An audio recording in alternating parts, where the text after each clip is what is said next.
When Ezra Galpin died 10 days after being diagnosed with leukemia in 1992, the estate tax due jeopardized the future of the business he and son Greg literally built from the ground up, Galpin Ford in Prescott, Arizona. 20 years ago, I could have given up. Did you think about it? I thought about it a lot. Employees worried about their future. The banks worried about their loans to Galpin Ford. The only one that wasn't worried was the Internal Revenue Service. As the family mourned, Greg faced hefty estate tax expenses. Going back, adding it up, we were in the $300,000 range. The estate tax put the business on life support. It took about a third of our operating cost away, and it put us behind competitively. I think government needs to understand when you take that kind of a piece out of a business, a family business, they can't expand, they can't buy equipment. Things come to a screeching halt. When you have limited cash flow, it's hard to put cars on the lot. So there's fewer new cars to sell. You have limited selection. Consumers want selection, so your sales start dropping off. Fewer new car sales meant fewer trade-ins to put on the used car lot, and that hurt business. Salesmen don't have things to sell. Even when he took in a trade, he often couldn't afford to keep it. If you don't have the cash, you can't keep the trades. So instead of making a nice profit by retailing a trade-in, he had to sell it for a lot less at wholesale. You got to take it to the auction and get rid of it quick because you got a payroll to meet.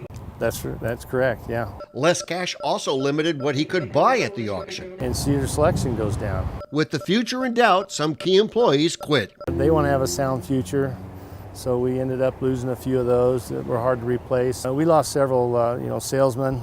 Fewer new and used cars meant fewer commissions. They can't make any money. And when the dealership can't keep the trade-ins, they can't make any money reconditioning them or keeping their service techs busy making money. Fortunately, we got out of it, but it was a long haul to do it. Bob Eckert stuck it out during the lean years. Hey Bob, how we doing? He still works in the service department.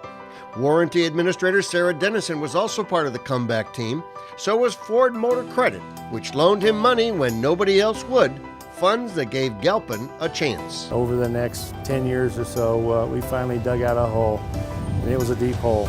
As for the tax bill from the IRS, they'll give you their easy payment plan, which isn't real easy.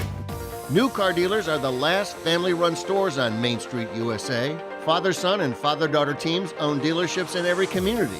But the estate tax threatens the future of the family business and the jobs of everyone on the payroll. This tax can be crippling to a family. That puts people out of business. Ed Tonkin's grandfather started the business after World War II. Now a fourth-generation family member, Ed's daughter Nancy, prepares for a leadership role. But sometimes dealerships perish with the owner because of the estate tax. We've had cases with dealers that have had to sell off dealerships just to pay the government. The estate tax is a job-killing financial nightmare that the Reichert family hopes to avoid. Its message for Washington? Make sure that it makes it cost feasible for us to pass this business on to the next generation, to operate, to produce, to continually grow the business and produce more and more jobs. Reichert's father paid $12,000 for the Ford store in 1953. Today, Red and his brother not only want to preserve the business for their children, but to protect the paychecks of the 380 employees. We can't penalize people for building and creating jobs, and that's what it does if you don't have proper estate taxing. Reichert's congressman agrees and said so during a recent visit to the store. We don't think you should penalize that success. We think we should zero out the estate tax, eliminate it, put it to death. But not everybody agrees. What virtually everyone in Washington agrees on is there needs to be permanent estate tax reform. That's what New Orleans dealer Troy Duhan wants for his dealership family of 600 employees. Give us a number that's fair and make sure that it stands the test of time. Don't allow it to change every administration.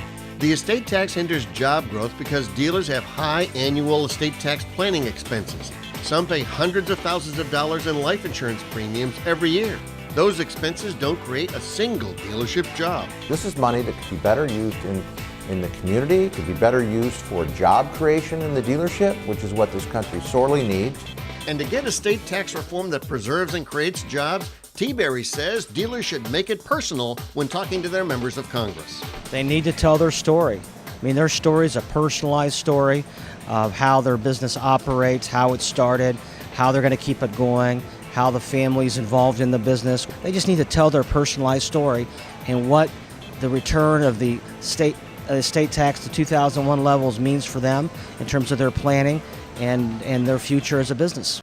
In the 1960s, Ezra Galpin sold Fords at his Buckeye, Arizona store. In 1984, he and Greg took their first delivery at the new store in Prescott. From the beginning, the elder Galpin hoped his son would carry on the business. Greg has the same dream for his sons. Dad's hoping he can pass the torch. My son's in the business right now, going to college, getting his automotive business degree. Hopefully, at that time when I end up going, that things have changed on the estate side. If it were to happen today, it would devastate the company. There would be no going on. It would be a shut the doors down or sell the business. You know, you work this long and hard to try to build it up, to provide for all the employees, and to have it, the rug ripped out from underneath you is just a shame, especially in this country. Contact your members of Congress and tell them that a permanent estate tax solution will protect jobs now and in the future.